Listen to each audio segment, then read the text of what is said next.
안녕하세요. 금요일 아침 상승미수입니다. 간만에 미국 증시 시황 방송 준비했습니다. 오늘 방송 제목 75년 만에 최악의 미국 재정 적자. 75년 만이라는 얘기는 지난 대공황 이후 2차 세계대전까지 군비 지출이 많았죠. 그 이후로 미국의 재정 적자가 최악이라고 합니다.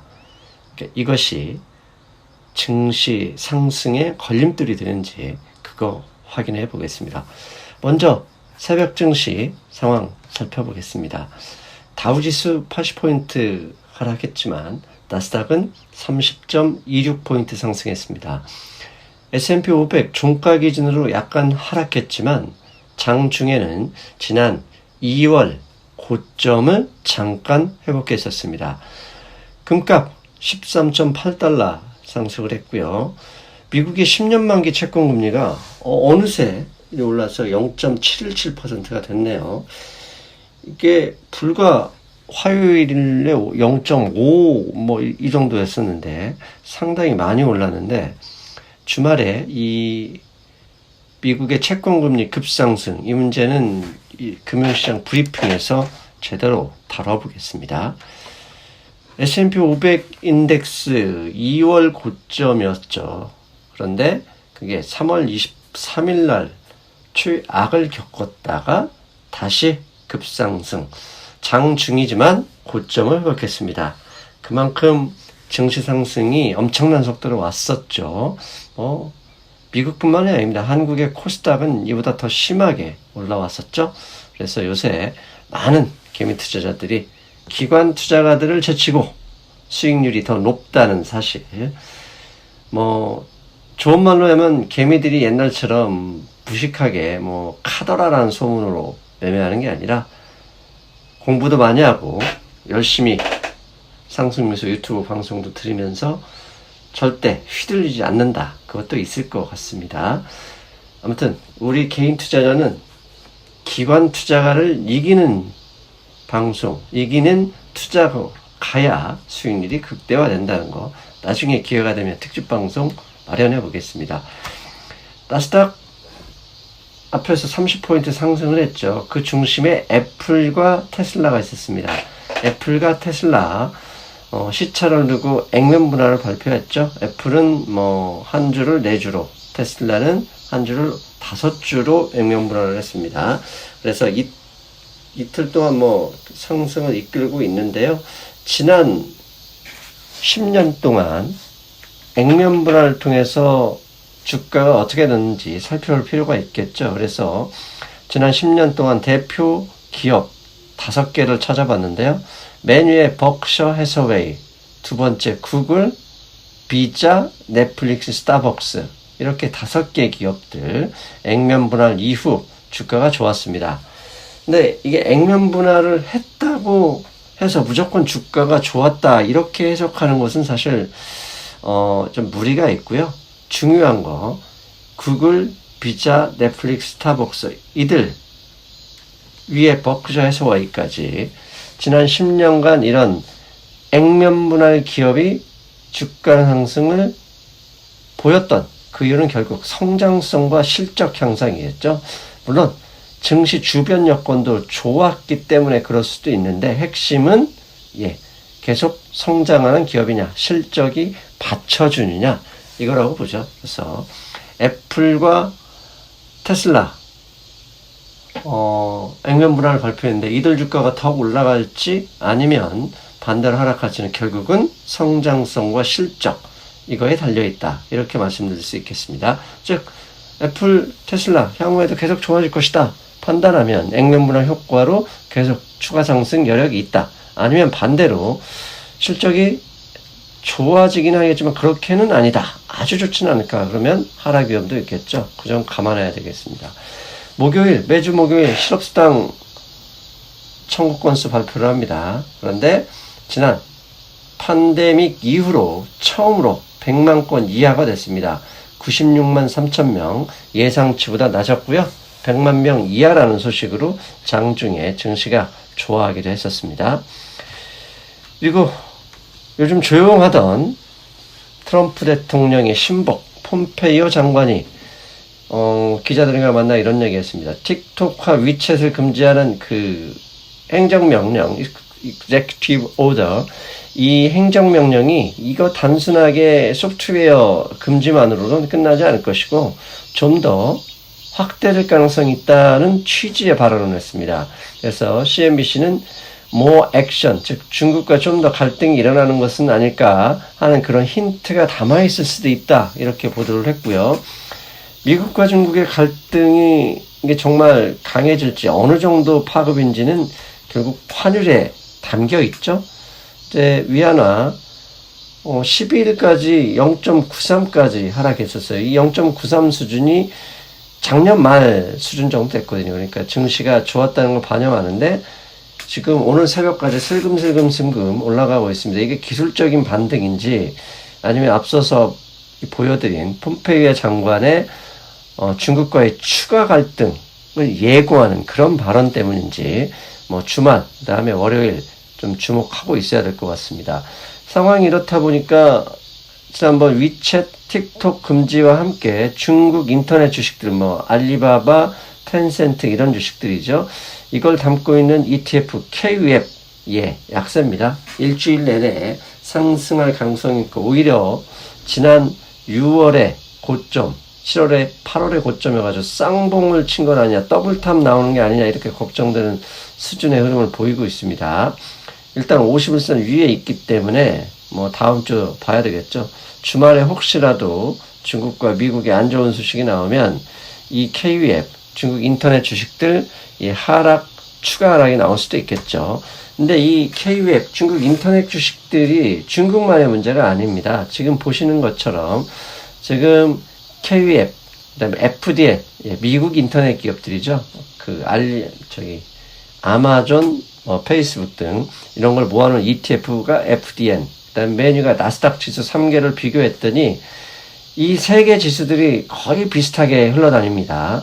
그런데 최근 KWeb이 약세이기 때문에 FDN이나 나스닥이 좀 오르긴 하지만 반등, 즉 상승의 지금 한계, 일종의 발목을 잡고 있는 그런 모양새가 되고 있죠. 그래서 우리는 주말에 폼페이오 또는 트럼프 대통령이 중국에 또다시 어떤 발언을 할지 좀 주목하고 있어야 될 것이고, 다행스러운 점 한 가지는 미국 기업들이 애플, 월마트, 포드, 디즈니 등 중국에 진출되어 있는, 그다음에 중국 소비자가 수요 시장인 그런 기업들이 뭉쳐서 중국과 갈등에 반대한다. 위챗 금지하는 거 이거 나쁘다. 웬만하면 하지 마라. 이렇게 항의 성명을 냈다고 합니다. 월스트리트 저널의 보도입니다.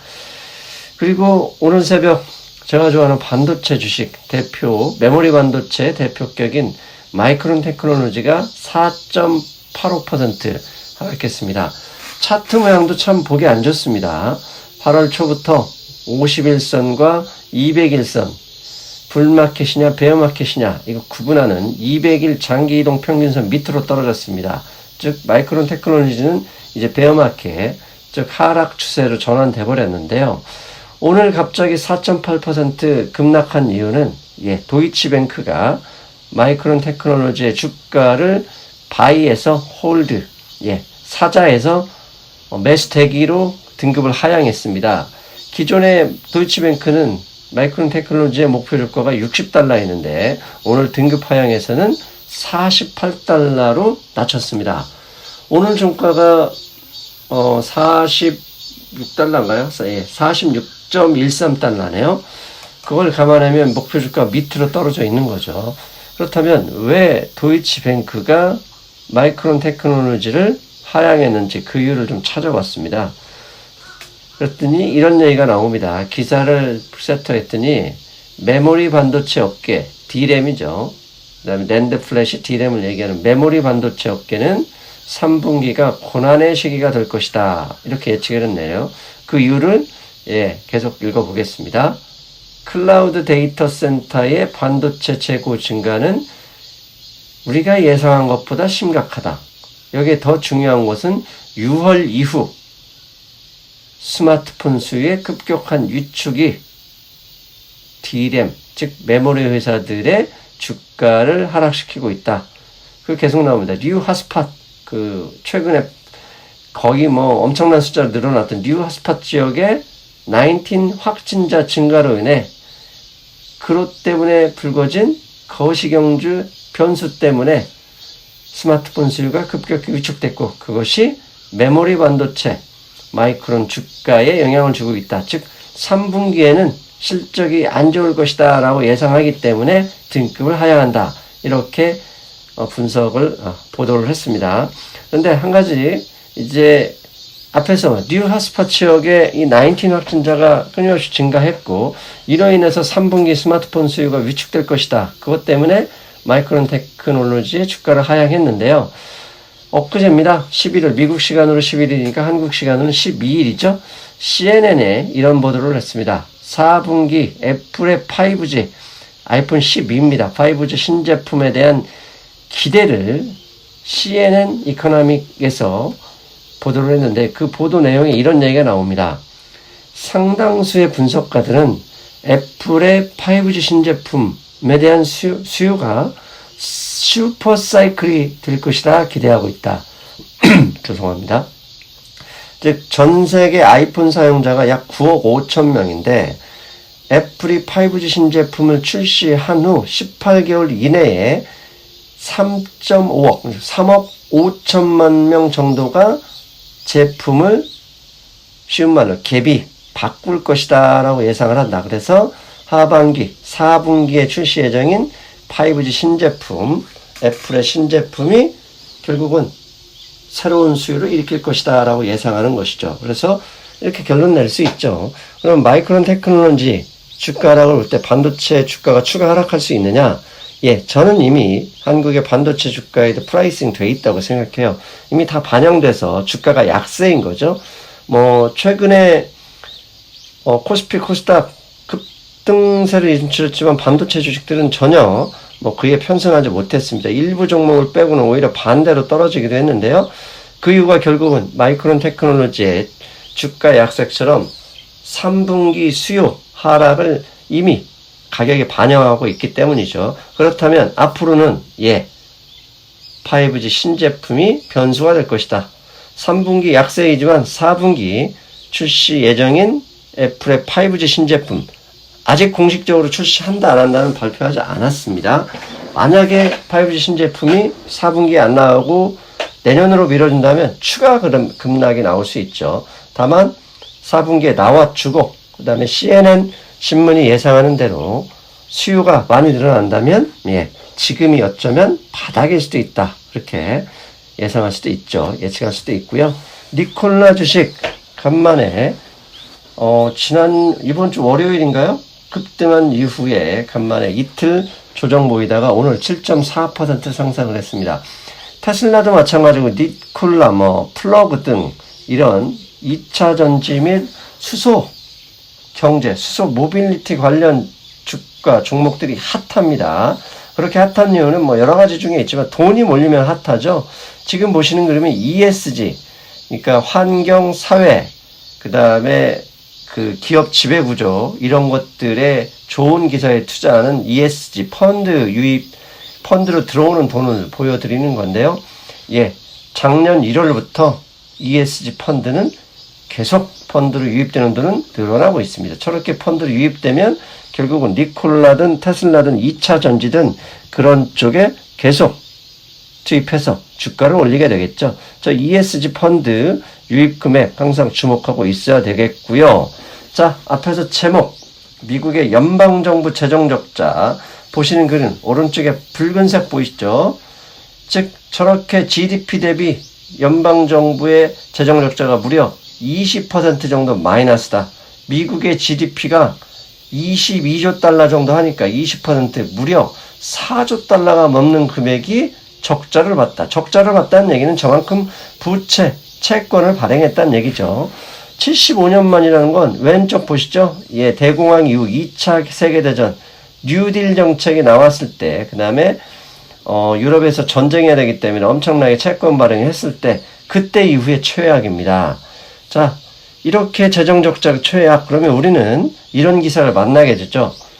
어제 저녁 때 서울경제신문 또 한 건 하셨습니다. 김영필 기자님, 미국의 재정적자 폭증, 추가 부양해도 더 는다. 그랬더니 뭐 이렇게 나와 있습니다. 밑에 뭐 최악된 신용강 등 재현될 수도 하면서 부정적이고 공포스러운 말을 쏟아냈죠. 그러면 부채는 나쁜 것이다 하는 이 이미지가 깔리고 우리는 이제 걱정을 합니다. 개인 투자자들. 미국이 부채가 저렇게 폭증을 하면 주가 폭락하는 거 아니야? 유튜버들 나오죠. 이걸 가지고 이제 열심히 또 공포를 불러일으키죠. 그렇다면 부채는 정말 나쁜 것인지, 저렇게 연방정부 재정적자가 늘어났을 때와 S&P 500 인덱스 찾아봐야죠. 상승미소 잘하는 거 팩트체크 들어갑니다. 지금 보시는 그림은요, 1947년, 즉 2차 세계대전 이후부터 지난 2018년까지 미국의 재정적자, 재정흑자 여부를 보여주는 그림입니다. 이 가운데 0%가 똔똔이란 얘기죠. 그런데 위로 넘어간 것은 재정흑자고요. 밑으로 떨어진 건 재정적자가 늘어난 겁니다. 자, 2000년 1분기에 재정흑자가 발생했었습니다. 그리고 2006년 4분기 재정적자에서 많이 올라와서 재정흑자 근처까지 왔고요. 2015년 4분기에도 늘어나는 재정적자가 저렇게 급반등을 했었죠. 자, 여러분, 2000년 1분기, 2006년 4분기, 2015년 4분기 S&P 500 차트 한번 보십시오. 그때가 주가가 하락하기 시작한 시점이었어요.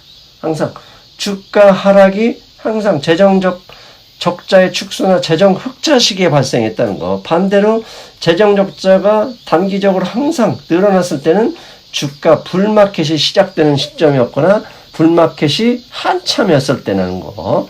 즉 여러분, 부채는 나쁜 게 아니죠. 재정 적자가 늘었다는 의미, 부채가 증가했다는 것은 그만큼 증시가 좋아할 재료입니다. 왜? 증시가 좋아할 건 유동성이고요. 유동성은 부채가 늘어난다는 거죠. 증시 투자자라면 그래서 여러분들이 반드시 암기하고 계셔야 될 거, 부채가 늘어났다는 소식, 부채가 급격하게 늘어났다는 소식은 악재가 아니라 호재다. 왜? 증시는 유동성을 먹고 살고 누구의 부채인지 관심이 없다. 오로지 얼마나 많이 늘었는지만 관심이 있다.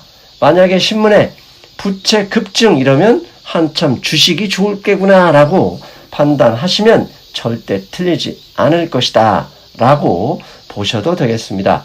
즉 연방정부의 재정적자 급증, 75년 만에 급증 이라는 얘기는 무엇이죠? 예, 최근의 증시 상승 속도가 가파르다는 걸 그대로 대변해 주는 거 있다. 이렇게 말씀드릴 수 있고요. 그렇다면 오해하시면 안 되는 게 지금부터 또 75년 만에 재정적자가 급증했기 때문에 앞으로 더 올라갈 거냐? 아니죠.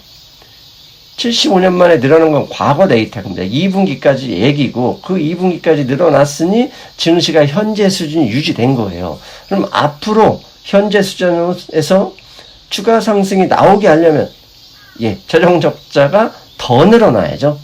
재정적자가 늘어나든지 아니면 연준이 돈을 더 뿌리든지 아니면 미국 가계가 부채를 더 많이 은행 가서 대출을 받는지 어떻게든 돈이 늘어야 합니다. 즉 현재 수준의 주가는 결국은 연방정부의 늘어난 재정 적자를 감안한 것이고 앞으로는 늘어날지 아닐지는 연방정부든 연준이든 얼마나 더 돈을 더 뿌려주느냐 그걸로 봐야 될 것이다 라고 말씀드릴 수 있겠죠.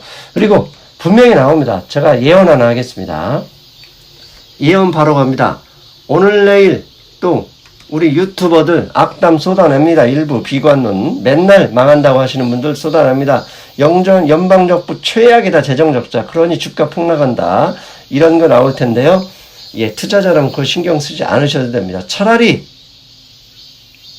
대출, 연방정부 재정적자 그거 신경 쓸 바에야 지금 보시는 그림 JP모건이 기술주 푸콜 레이시오를 발표를 했는데요. 콜 거의 사상 최대 수준입니다. 콜 비중. 그 얘기는 모두가 상승에 배팅하고 있다는 거예요. 그런데 다음 주 금요일 8월 21일이면 미국의 옵션 만기일입니다. 이 옵션 만기일 직전에는 어제 우리 증시가 그랬잖아요.